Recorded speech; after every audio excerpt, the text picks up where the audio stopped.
You're not a real hero, Maya. You're a glorified clerk who sat in an air-conditioned office while brave men did the real work. My Uncle Richard's voice boomed across the crowded backyard. He laughed, raising his beer glass, looking around at the 30 guests gathered for his 50th birthday party. Look at her, sitting there acting like she's some decorated soldier. You wore a uniform, Maya, but we all know you're just a coward who ran away to the army because you couldn't cut it in the real world. The backyard fell dead silent. Dozens of eyes turned to me. My cousins giggled behind their hands. My aunt, Sarah, smirked, sipping her wine, clearly enjoying the public execution. I sat frozen, my knuckles turning white as I gripped the edge of the wooden picnic table. For the past 5 years, I had served as an Army combat medic. I had patched up blown-off limbs in dusty ditches, dragged bleeding soldiers under active gunfire, and felt the heartbeat of dying 18-year-olds fade away under my fingertips. I didn't talk about it, I didn't brag, but Uncle Richard, a man who had never spent a single day in uniform, a man who had built his entire successful construction business on lies, decided today was the day to strip away my dignity. "Come on, Richard, leave her alone," my cousin Tyler muttered, though he was smiling. "Why should I?" Richard sneered, walking closer, towering over me.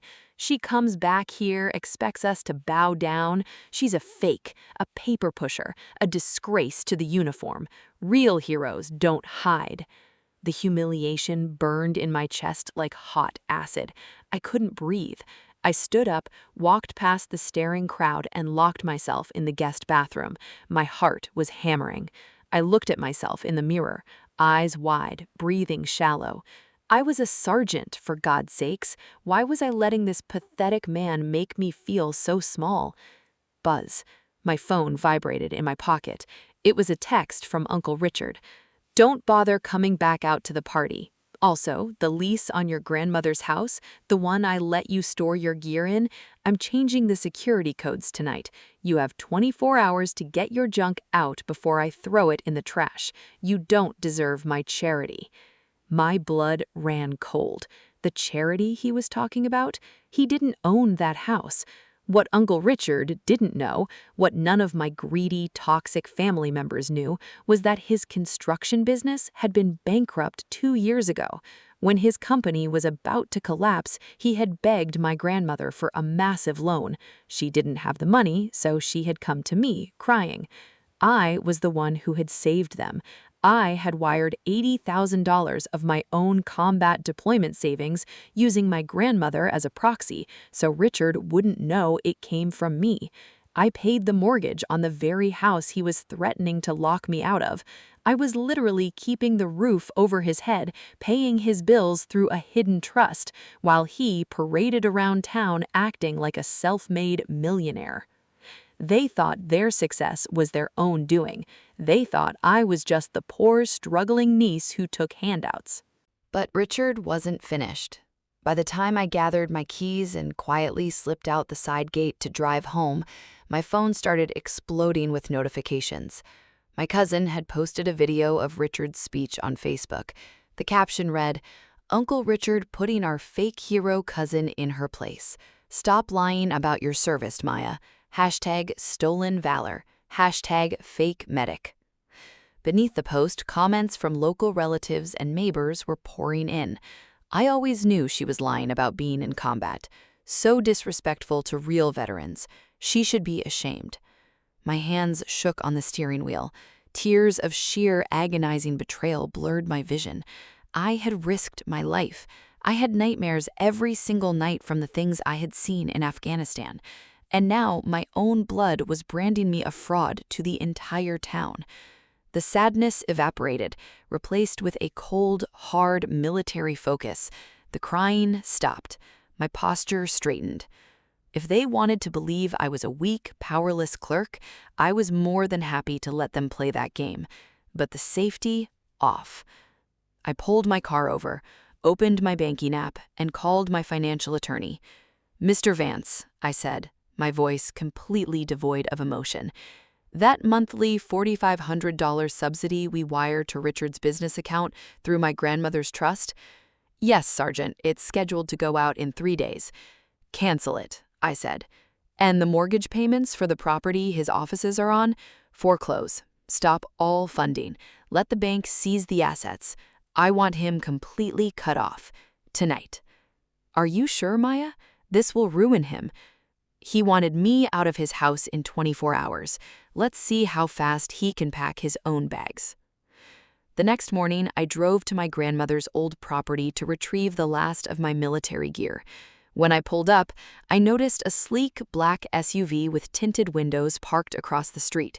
The engine was idling, but I couldn't see the driver. I grabbed my duffel bags, keeping a close eye on the vehicle. When I walked back to my car, the window of the black SUV rolled down halfway. A man in a crisp civilian suit wearing dark sunglasses looked at me. He had a military posture, thick shoulders and a scarred jawline. He gave me a slow, respectful nod, then rolled the window back up and drove away. Who was that? I had a strange feeling I was being watched, but I had more pressing matters to attend to. 2 days later, the storm hit. Without my secret financial injections, Richard's bank accounts were instantly frozen due to outstanding debts. His business lines of credit were canceled. Desperate to save face and secure a new loan, Richard organized an emergency local business gala at the town's country club. He was trying to project power, hoping to find a wealthy investor to save his sinking ship. I decided to attend. I wore my full Army service uniform, medals pinned perfectly, shoes shined to a mirror finish. The moment I walked into the ballroom, the whispers started. Richard spotted me from across the room. He walked over, flanked by my aunt and cousin Tyler, holding a champagne glass. "What are you doing here, Maya?" Richard sneered loudly, attracting the attention of several local business owners. "Showing off your little costume? You think putting on a fancy jacket makes you a real soldier? I told you you're a fraud. Get out of my event before I have security throw you out." "I have every right to be here, Richard," I said calmly. "You have nothing," he hissed. "You're a parasite. You've done nothing for this family, and you've done nothing for this country. You're a pathetic little girl playing dress-up." Suddenly, the heavy double doors of the ballroom swung open.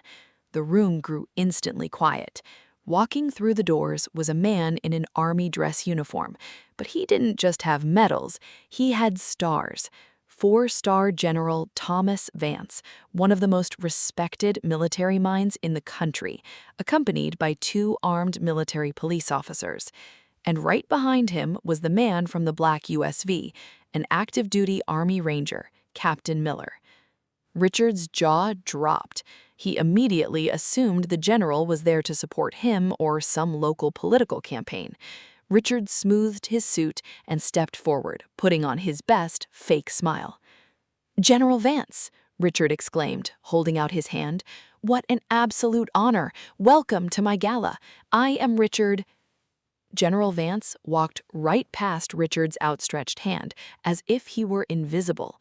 He walked straight toward me, stopped, and saluted. "Sergeant Maya Croft, the honor is mine, sir." I returned the salute, my heart pounding. "The honor is mine, sir." The general turned to face the stunned crowd. Captain Miller stepped forward, opening a leather folder.